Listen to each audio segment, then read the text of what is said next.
Welcome to the IMAX Ashford.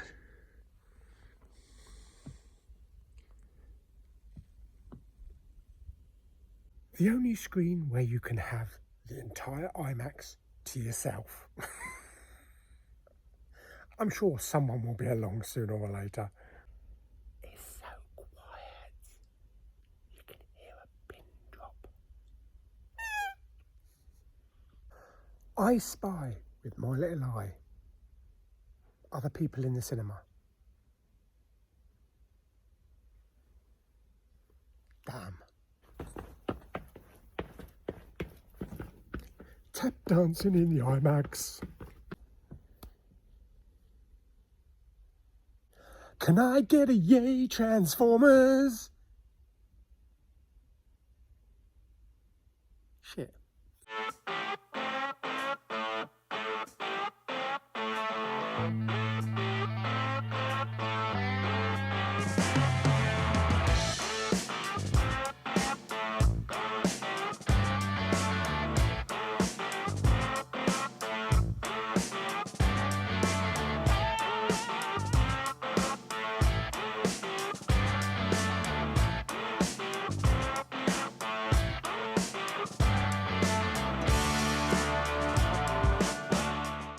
Hi everyone, Big Pauly back with a brand new movie review.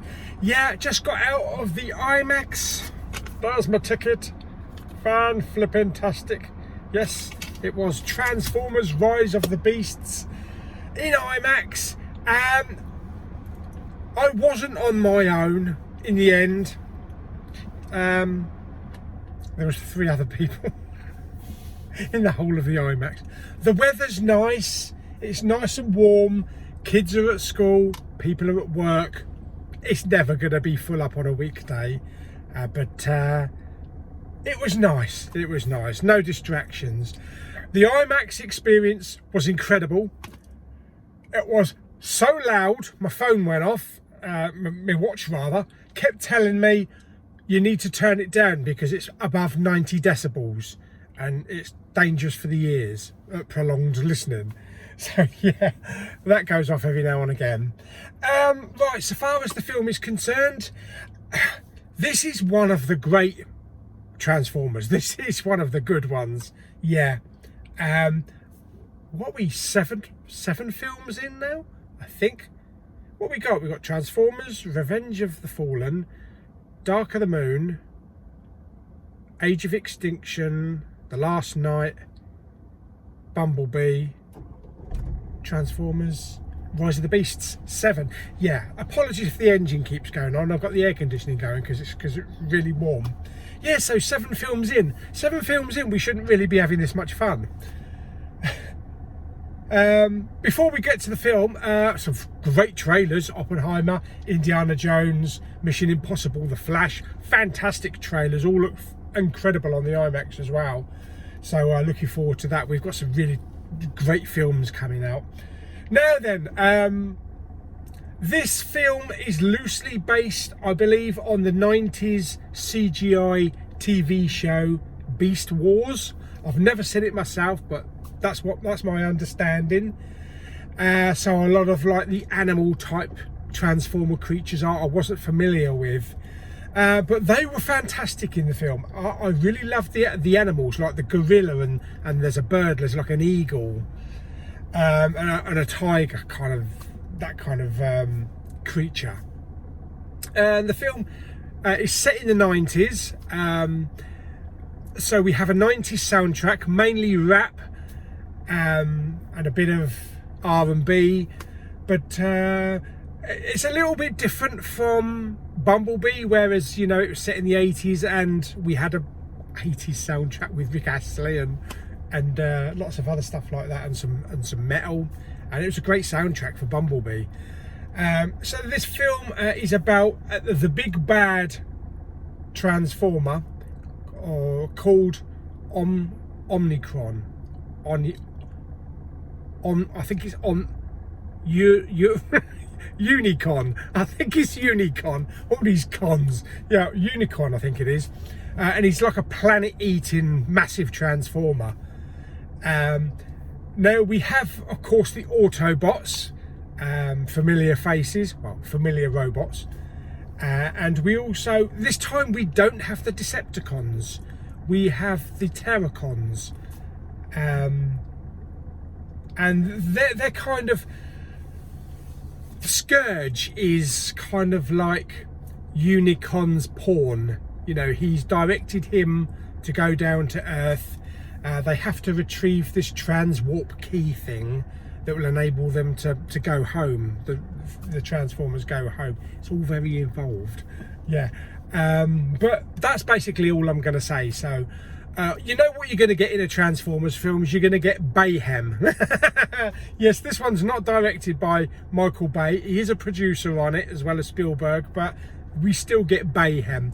There's some fantastic action sequences spanning from New York. We have the Twin Towers as a, you know, in the background, set in the 90s. We go to Peru, we go various other places, and there's battles in like the jungles. We get like airborne battles. We get a massive end game type battle at the end, which is flipping big and flipping marvelous. And yeah, there's also human characters. There's also human story in there with, I can't remember his name, Diaz. He plays the main character. As him, he's an ex-soldier. He's got family problems. He's got a young son that's got health problems. There's also a young black woman that's kind of like an archaeologist that stumbles onto the ancient kind of like Transformers DNA and that kind of stuff. Yeah, that goes back thousands of years. So we have them in the film. They're basically the Sam, Ricky and Megan Fox. Yeah. But so far as I can't fault it. I can't fault it. There was emotion in the film. Actually, I did tear up a little bit later on in the film. The action was relentless. It was fantastic. It was polished. There was one-liners. There was a Transformer. I can't remember his name. There was a Transformer that had lots of wit and comedy and one-liners. And that's the trouble when you've got so many Transformers, you can't remember all their names. And it was just an action blast from start to finish. Never boring. Like I say, great music, great special effects, great characters, a great story. And it wasn't just blowing shit up for the sake of it. You know, there was heart in the story. There was a reason they were doing what they were doing and sacrificing. And I just had a blast. I thought it was a really great Transformers film, one of the best. And I would say that this is up there, definitely like in the top 3, you know, with the original Transformers and maybe Dark of the Moon and Bumblebee, you know, right up there in the top. So yeah, I would definitely go and see it. Go and see it on the biggest screen you possibly can. They are actually showing it in IMAX 3D as well, which I would love to have seen it in IMAX 3D. I might come back again, but unfortunately they're only showing it in the evenings, and I just do the daytime. So if I can catch it in 3D, then I will catch it in 3D. But so far as a Transformers film is concerned, fantastic. There is one mid-credit scene. I did stay right to the very end. There is nothing at the end. You just get the Skydance logo, and then that's it. And then it says optimized for IMAX. Yeah, so just a mid-credit scene, so you don't have to stay right to the very end. Although the music's really nice, the score, the orchestration at the end, so you might want to stay for that and appreciate the music.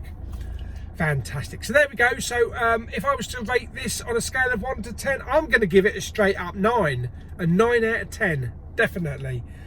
So yeah, it's one of the better films of the year, surprisingly, because I didn't really have huge hopes going into it. You know, I really loved Bumblebee, but I figured, this is not going to be like a throwback to like Revenge of the Fallen and The Last Night. You know, there's going to be so much going on the screen that there's just going to be no story to it. But no, it held up, and great story, great effects. Talking to some, before we go, the special effects, flawless, absolutely flawless. You know, sometimes you can look at a special effect and think, oh, that looks a little bit ropey, or yeah, the CGI is not quite tweaked, but even in daylight, flawless, absolutely flawless. So fantastic. So there we go. So that is my review of Transformers Rise of the Beasts. And yeah, hope you enjoyed the video. Like it by giving it some thumbs up. Blah, blah, blah, blah. Don't forget to subscribe, comment and share. I can't wait for the next big film, which is literally in days. It's going to be next Wednesday, The Flash. Oh, bugger me. Yes, I'm really looking forward to that one. And yeah, I can't say anything more. Fantastic. So go and see Rise of the Beasts in the cinema. See it on the biggest screen you possibly can, and have fun. Fantastic. So till the next film, bye bye.